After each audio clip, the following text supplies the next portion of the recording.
पुण्यात्माओं, जैसे ये हमारे एक बीमारी ला रखी है इन नकली गुरुओं ने कि जैसे आप जी का कोई भी घर का सदस्य मृत्यु को प्राप्त हो जाता है, फिर उसके शरीर को सभा करने के उपरांत, अंतिम संस्कार करने के उपरांत उसकी अस्थियों को गंगा में डाल के आना कंपलसरी बना रखा है। क्यों बना रखा है, किस लिए?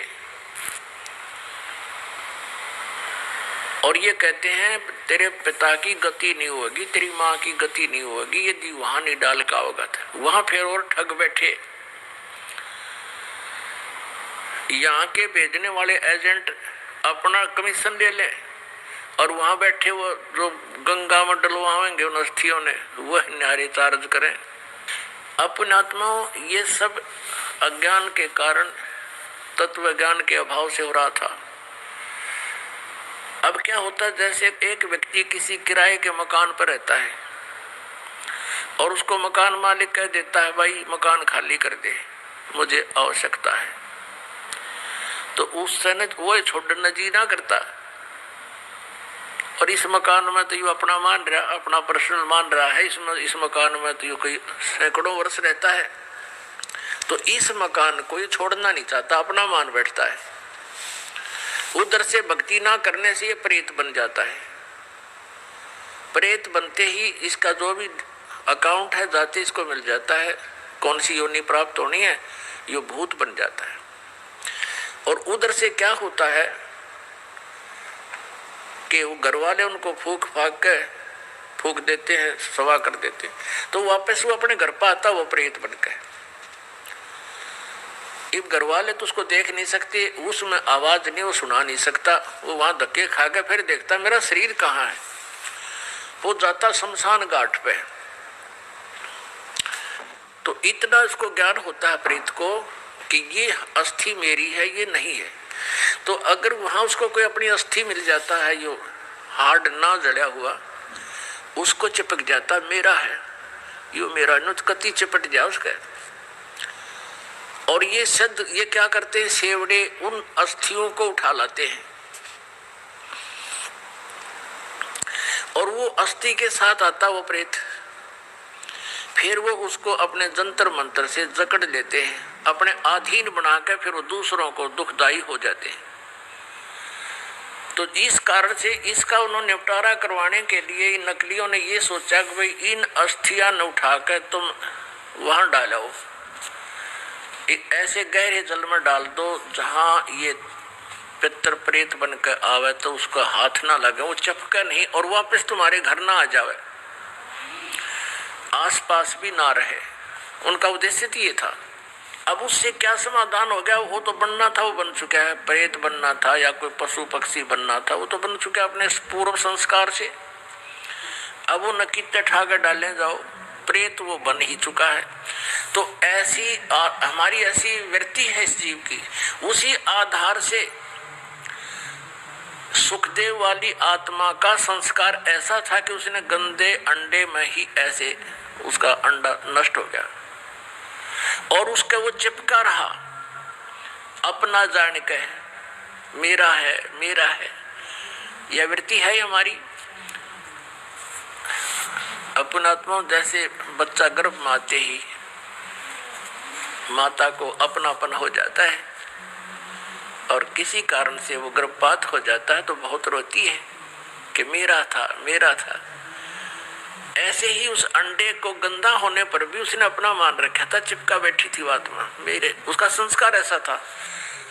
और ये सारा कुछ जो होता है पूर्व निर्धारित संस्कारों से ही होता है। जो पार्वती जी को मंत्र मिला ये भी पूर्व संस्कार थे इसके और पूर्व निर्धारित था। अब केवल कबीर परमेश्वर ही उसको परिवर्तन कर सकता है और किसी पर परिवर्तन नहीं होना। तो ये सारा कुछ हुआ तो पूर्व संस्कार से, लेकिन घटना ऐसे घटी हो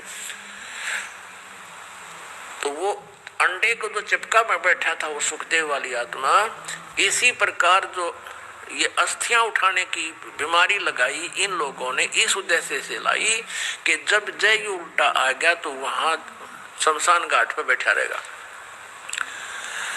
और आपने देखा होगा कि भाई कई क्या कहा करते थे कि भाई ये लड़का वहां जा रहा था और इसकी ठोकर लगी किसी वस्तु का, उस दिन से बीमार है, तो यो भूत चिपटा रहा है उसके अपने अस्थि के, और उसका ठोकर लगी, फिर ये चौधरी था। फिर अब कैसे मेरा ठोकर मार दी, इसका अंडी बनाता लकड़ता ही नहीं, फिर गधा बन जाए।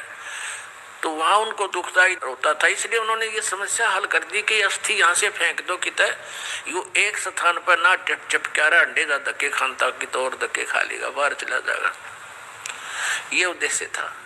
और पुण्यात्माओं कहते हैं, यदि आप पूर्ण परमात्मा की भक्ति करते, सतगुरु की संगत करते, ना तो आपने भूत बनना, ना अस्थियां उठाने की आवश्यकता।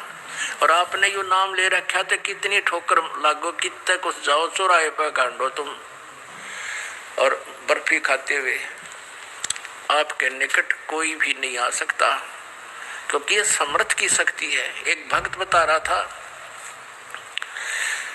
कि मैं अपनी किसान था वो, कि अपनी बहन के गांव में ससुराल में गया हुआ था, उनका जमीन ज्यादा थी, मैं अपने बैल ले गया था उनकी खेत की जुताई करवाने के लिए, हेल्प करने के लिए। तो मेरी ड्यूटी उन्होंने दूसरे खेत में लगा दी, और बहन का बटेऊ जो बहनोई था वो दूसरे खेत में अपना काम कर रहा था। उस खेत के पास में एक छोटा सा तालाब था, तलैया थी, जोड़ी थी, उसमें एक छोटी सी मंडी बना रखी थी, और कोई वहां पर एक 5 किलो एक बेली होती थी, 5 किलो गुड़ का एक ही आइटम बना दिया करते, पेड़ा सा इतना बारा, वो चढ़ा गया वहां। उस वो को पीर प्यार था, पीर की मड़ी थी। वो कहने लगा, मैं बैलों को पानी पिलाने के लिए जब उस गया वहां तालाब में, तो मैंने देखा इतना गुड़ धरा, बहुत सुंदर। मैंने वो उठा लिया, कुछ तो आप खाया, कुछ कूट छेद के बैलों को खिला दिया, चारे में डाल दिया। और नाम मैंने ले ही रखा था परमेश्वर कबीर जी का, आपके परमात्मा की शरण में आ चुका था।